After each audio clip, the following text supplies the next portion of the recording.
ஆண்டவராகிய இயேசு கிறிஸ்துவின் நாமத்தினாலே உலகம் எங்கிலும் வாழுகிற தேவனுடைய பிள்ளைகளுக்கு எழுப்புதலுக்கான இதய கதறல் ஊழியங்களூடாக புத்தாண்டு வாழ்த்துக்களை தெரிவித்துக் கொள்ளுகிறேன். அழைத்தவர் மாறாதவர், அவர் உண்மை உள்ளவராய் இருக்கிறார். 2025 தேவன் உன்னிடத்தில் என்ன எதிர்பார்க்கிறார் என்பதை நீ தெளிவுபடுத்திக் கொள்வாயானால் உன் வாழ்க்கை மேன்மையானதும் சிறப்பானதுமாயிருக்கும். தேவனுடைய இருதயத்தை மகிழ்விக்கத்தக்கதாக நீங்கள் செயல்படுவதற்கு ஒரு சத்தியத்தை நான் உங்களுக்கு சொல்ல விரும்புகிறேன். மறுபடியும் சொல்லுகிறேன், தேவனுடைய இருதயத்தை மகிழ்விப்பதற்கு நீங்கள் ஒரு சத்தியத்தை ஆழமாய் புரிந்து கொள்ள வேண்டும்.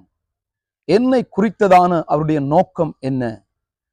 உன்னை குறித்ததான நோக்கத்தை நீ அறிந்து அதிலே தெளிவுள்ளவனாய் இருந்தால் இந்த ஆண்டு உனக்கு மிகுந்த நன்மையாகவும் ஆசீர்வாதமானதாகவும் அமையும். அதில் எந்த விதமான சந்தேகமும் இல்லை. வேத புஸ்தகத்தில் ஜோபு என்கிற ஒரு பக்தனை பார்க்கிறோம்.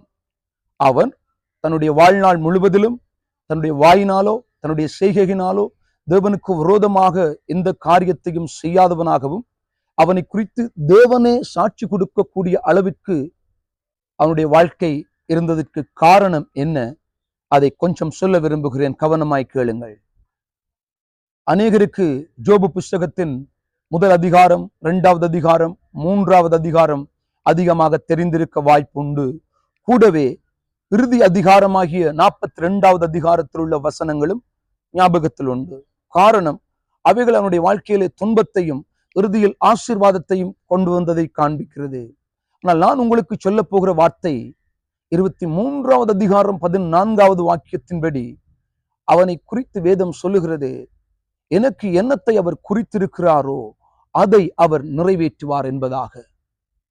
இத்தனைக்கும் ஜோபுடைய நிலைமை நாளுக்கு நாள், ஒவ்வொரு நாளும் அவன் அதிகமான வேதனை கூடாக, துன்பத்து கூடாக, சரீரத்திலே அவன் பலன் இழந்து போகிற நிலைமையிலே அவன் சொல்லுகிற வார்த்தை, என் மீட்பர் உயிரோடு இருக்கிறார். இந்த ஆண்டு நீங்கள் இதை அறிக்கையிட்டுக் கொள்ளுங்கள், எந்த சூழ்நிலையிலும் என்னுடைய மீட்பர் உயிரோடு இருக்கிறார் என்பதாக. உயிரோடு எழுந்தவரே உம்மை ஆராதனை செய்கிறோம், ஜீவனின் அதிபதியே உம்மை ஆராதனை செய்கிறோம். உயிரோடு எழுந்தவரே உம்மை ஆராதனை செய்கிறோம், ஜீவனின் அதிபதியே உம்மை ஆராதனை செய்கிறோம். உயிரோடு இருக்கிறவரை நீங்கள் தரிசிப்பதனால் சோர்ந்து போக வேண்டியதில்லை. ஊழியர்களுக்கு ஒரு வார்த்தை சொல்ல விரும்புகிறேன்.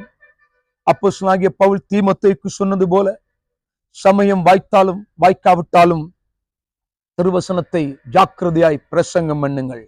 2025 ஆண்டவர் உன்னை அதிகமாக உபயோகிக்க விரும்புகிறார்.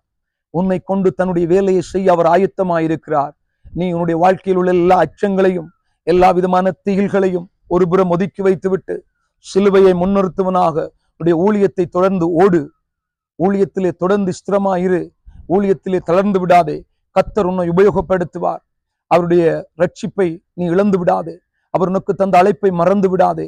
அவருக்காக உன்னால் கூடுமான மட்டும் இந்த ஆண்டிலே எதை அதிகமாய் செய்யலுமோ அதை செய்ய தீவிரித்துக்கொள். கர்த்தர் உன்னை உபயோகப்படுத்துவார். உனக்காக அவற்றை செய்தவற்றை நீ தியானம் பண்ணிக்கொள். ஆகவே இந்த புது வருஷத்திலே இதுவை தேவன் எனக்கு வைத்திருக்கிறார் என்றது மாத்திரமல்ல, நான் தேவனுக்காக என்ன செய்ய போகிறேன் என்றதையும் தீர்மானித்துக் கொள்ளுங்கள். ஏனென்றால் உன்னை குறித்த காரியத்தை அவர் நிறைவேற்ற வல்லவராயிருக்கிறார். தேவன் தாமே உங்கள் ஒவ்வொருவரையும் ஆசீர்வதிப்பாராக.